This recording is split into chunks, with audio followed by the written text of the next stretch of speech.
l'amour interdit entre deux mondes opposés. Le mur de Lysoria, le monde ordinaire. La cité de Lysoria était bâtie sur deux réalités qui ne se regardaient plus. Au sommet des collines baignées de soleil vivaient les Lumériens. Leurs maisons blanches aux colonnes dorées dominaient la ville. Les rues étaient propres, les jardins parfumés, et la musique douce des fontaines accompagnait chaque promenade. En contrebas, plongé dans une brume permanente, s'étendait le quartier des Noctariens. Les ruelles y étaient étroites, les maisons de briques anciennes et les lanternes rouges suspendues aux fenêtres donnaient aux nuits une lumière étrange et vibrante. Entre ces deux mondes se dressait le mur de Lysoria, un mur immense, 30 mètres de haut, construit 100 ans plus tôt après une guerre sanglante. Depuis ce jour, une loi était gravée dans le marbre. Les deux peuples ne doivent jamais se mélanger. Elia Valoris. Elia était née du côté lumineux. Fille unique de Armand Valoris, membre du Conseil suprême, elle avait grandi dans le palais du sommet. Elle avait tout. Richesse, éducation, respect. Mais une chose lui manquait. La vérité. Depuis l'enfance, elle posait trop de questions. Pourquoi les Noctariens étaient-ils enfermés derrière le mur? Pourquoi aucun Lumérien n'avait jamais vraiment parlé avec eux? Pourquoi l'histoire officielle semblait toujours incomplète? Son père répondait toujours « Certaines vérités sont dangereuses, Elia. » Mais la curiosité est une graine qui pousse toujours. Acte 2, l'appel de l'aventure. Une nuit, lors d'une réception luxueuse organisée par le conseil, Elia s'échappa discrètement du palais. La musique et les rires continuaient derrière elle pendant qu'elle marchait seule dans les rues désertes. Son objectif, le mur. Elle l'avait observé toute sa vie, mais ce soir-là, elle voulait le toucher. Au pied du mur, elle découvrit une vieille porte métallique presque cachée sous des plantes sauvages. Elle était entr'ouverte, personne ne surveillait. Son cœur battait. Elle savait que c'était interdit. Mais parfois, l'histoire commence précisément au moment où quelqu'un décide de désobéir. Elle passa la porte. Acte 3, la rencontre. Le quartier noctarien était vivant, beaucoup plus vivant que la partie haute de la ville. Les rues étaient pleines de musiciens, de marchands, d'artistes. La vie semblait vibrer dans chaque coin. Elia marchait, fascinée. Puis elle entendit une musique. Un violon. La mélodie était douce et triste. Elle suivit le son. Et c'est là qu'elle le vit. Un jeune homme assis sous une lanterne. Ses doigts glissaient sur les cordes avec une précision hypnotique. Quand il leva les yeux, leurs regards se croisèrent. Il s'appelait Kel. Et en une seconde, ils comprirent tous les deux quelque chose d'étrange. Ils n'auraient jamais dû se rencontrer, mais ils ne pourraient plus s'ignorer. Acte F. Le refus. Kel remarqua immédiatement ses vêtements. Il savait. Elle venait d'en haut. « Tu devrais partir, lui dit-il calmement. Si quelqu'un te voit ici, ça pourrait mal finir. » Mais Elia ne bougea pas. Elle posa une question simple. « Pourquoi nous détestez-vous » Kel eut un petit rire. « Vous pensez vraiment que c'est nous qui avons commencé ?» Ce fut la première fissure dans les certitudes d'Elia. Acte vif, les rencontres secrètes. Les nuits suivantes, Elia revint. Encore et encore.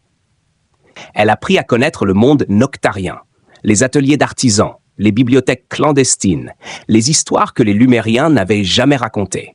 Kel lui montrait tout. Et lentement, leur relation changea. Ils devinrent amis, puis complices, puis quelque chose de plus dangereux. Chaque vie, le mentor. Un soir, Kel la conduisit chez une vieille femme nommée Mira. Mira était autrefois historienne de la ville. Elle avait vécu avant la construction du mur. Dans sa maison remplie de livres poussiéreux, Mira révéla une vérité choquante. La guerre n'avait pas été déclenchée par les Noctariens. Elle avait été provoquée par les Lumériens. Pour une seule raison. Sous le quartier noctarien se trouvait une source d'énergie rare appelée l'aether. Une énergie capable d'alimenter toute la ville. Les Lumériens avaient voulu la contrôler. Alors, ils avaient fabriqué une guerre. Puis, ils avaient construit un mur. Et réécrit l'histoire. Elia sentit son monde s'effondrer. Acte 7, l'amour interdit. Pendant des mois, Elia et Kel continuèrent à se voir. Ils parlaient pendant des heures. Ils partageaient leurs rêves, ils riaient, et un soir, ils s'embrassèrent. Mais l'amour entre deux mondes opposés ne reste jamais secret très longtemps. Acte 7, la trahison. Au conseil, Armand Valoris avait commencé à remarquer les absences de sa fille. Un espion la suivit. et la vérité fut découverte. Le conseil entra dans une colère froide. Non seulement la fille d'un membre du conseil fréquentait un Noctarien, mais elle risquait de découvrir la vérité sur l'éther. Une décision fut prise. Qu'elle devait disparaître. Acte, la capture. Une nuit, des soldats lumériens envahirent le quartier noctarien. Ils arrêtèrent Kael. Ils capturèrent Mira. Elia tenta d'intervenir, mais elle fut enfermée dans le palais. Son propre père lui dit « Et tu ne comprends pas ce que tu mets en danger ». Elia répondit « Non, père, c'est toi qui ne comprends plus ce que tu protèges. » Acte X. L'abîme Kael devait être exécuté à l'aube. Elia savait qu'elle n'avait qu'une seule chance. Elle s'échappa du palais. Elle vola le journal secret de Mira contenant les preuves du mensonge et elle courut vers la place centrale. Acte V. La révélation. Au moment de l'exécution, Elia monta sur la plateforme, devant toute la ville. Et elle raconta la vérité, la guerre, le mensonge, l'éther, le mur. Au début, la foule refusa d'y croire. Puis elle montra les preuves, le journal, les signatures, les plans secrets. La foule commença à murmurer, puis à crier, puis à se révolter. Acte 12, la chute du mur. Quelqu'un lança une pierre contre le mur, puis une autre, puis 100, puis 1000. Le mur qui avait séparé les deux peuples pendant un siècle commença à se fissurer. Finalement, il s'effondra. Dans un nuage de poussière et de cris, les Lumériens et les Noctariens se retrouvèrent face à face, pour la première fois depuis 100 ans. Acte 13, le retour. Au milieu du silence, Elia et Kael se tenaient côte à côte. Le monde ancien était terminé. Un nouveau commençait. Leur amour avait été considéré comme un crime, mais il avait révélé une vérité plus grande. Parfois, les murs les plus solides tombent, à cause d'un simple acte d'amour. Épilogue. Des années plus tard, Lysoria devint une ville unifiée. Les deux peuples reconstruisirent ensemble. Et au centre de la ville, là où le mur se dressait autrefois, une statue fut érigée. Deux personnes qui se tenaient la main, Elia et Kael, le symbole d'un amour qui avait changé l'histoire. Acte 14. Les cendres du passé. La chute du mur ne signifiait pas la paix. Pendant des jours, Lysoria resta figée dans une tension fragile. Les Lumériens regardaient les Noctariens avec méfiance. Les Noctariens regardaient les Lumériens avec colère. Certains pleuraient les années perdues. D'autres réclamaient justice. Dans les rues, les conversations étaient brûlantes. Ils nous ont enfermés pendant 100 ans. Et vous croyez que nous étions tous coupables? Le chaos menaçait. Elia comprit alors que faire tomber un mur était facile. Construire un nouveau monde était beaucoup plus difficile. La nouvelle menace. Alors que la ville tentait de se reconstruire, une nouvelle information surgit. Mira, qui avait survécu à sa capture, révéla quelque chose de plus inquiétant encore. La source d'énergie Aether n'était pas simplement une ressource, elle était instable. Pendant 100 ans, le Conseil avait secrètement exploité cette énergie sous la ville. Et maintenant que les systèmes de contrôle avaient été sabotés lors de la révolte, la source commençait à devenir dangereuse, très dangereuse. Si elle explosait, Lysoria entière disparaîtrait. Acte 16. Le Conseil brisé. Le Conseil lumérien s'effondra politiquement. Plusieurs membres furent arrêtés. D'autres fuirent la ville. Mais un homme restait dans l'ombre. Un homme qui croyait toujours que le pouvoir devait rester entre les mains des Lumériens. Son nom était Darius Valen, ancien stratège militaire, et surtout, l'homme qui avait conseillé Armand Valoris pendant des années.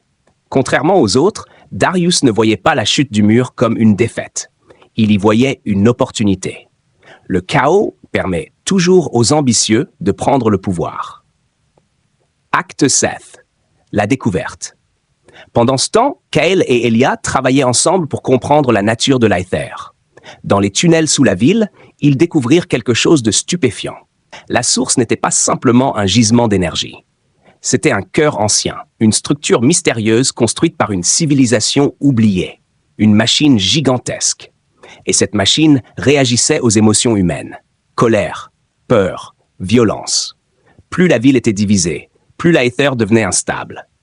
En d'autres termes, la haine pouvait détruire la ville. Acte 8, la manipulation, Darius Valen comprit la situation. Mais au lieu d'essayer de calmer la ville, il fit l'inverse. Dans l'ombre, il envoya des provocateurs dans les deux camps. Des attaques nocturnes, des sabotages, des rumeurs. Très vite, les tensions explosèrent. Les Lumériens accusèrent les Noctariens. Les Noctariens accusèrent les Lumériens. Et la ville commença à sombrer dans la violence. Pendant ce temps, l'énergie de l'Aether devenait de plus en plus instable. C'était exactement ce que Darius voulait. Car lui seul possédait une technologie capable de canaliser l'explosion. Et si cela fonctionnait, il deviendrait l'homme le plus puissant du continent. Acte 19, le choix du héros. Elia et Kael comprirent le plan de Darius trop tard. Les tunnels vibraient. L'énergie montait. Ils n'avaient qu'une seule option. Descendre jusqu'au cœur de l'Aether et stabiliser la machine. Mais Mira leur révéla une vérité terrible. La machine pouvait être stabilisée. Mais seulement si quelqu'un restait connecté à elle pour équilibrer l'énergie. Et cette personne ne pourrait jamais revenir. Kael regarda Elia. Elia regarda Kael. Ils comprirent tous les deux ce que cela signifiait. Le sacrifice. Pendant que la ville s'embrasait à la surface, Elia et Kael descendirent dans les profondeurs. Le cœur d'Aether brillait comme une étoile vivante. L'énergie tournoyait autour d'eux. Kael posa sa main sur la machine. Elia l'arrêta. Non. Elle secoua la tête. C'est moi qui ai commencé tout ça. Kael répondit doucement. Non, tu as commencé quelque chose de meilleur. Mais Elia comprit quelque chose d'autre. La machine ne réagissait pas simplement à l'énergie humaine, elle réagissait à l'équilibre, à l'union. Alors elle prit la main de Kael, et ensemble, ils touchèrent le cœur d'Aether. La lumière explosa, toute la ville trembla, puis le silence. L'énergie se stabilisa. La catastrophe fut évitée, et au centre de l'Isoria, une nouvelle lumière apparut. Une lumière douce, comme un rappel éternel, que deux mondes opposés avaient un jour trouvé l'équilibre.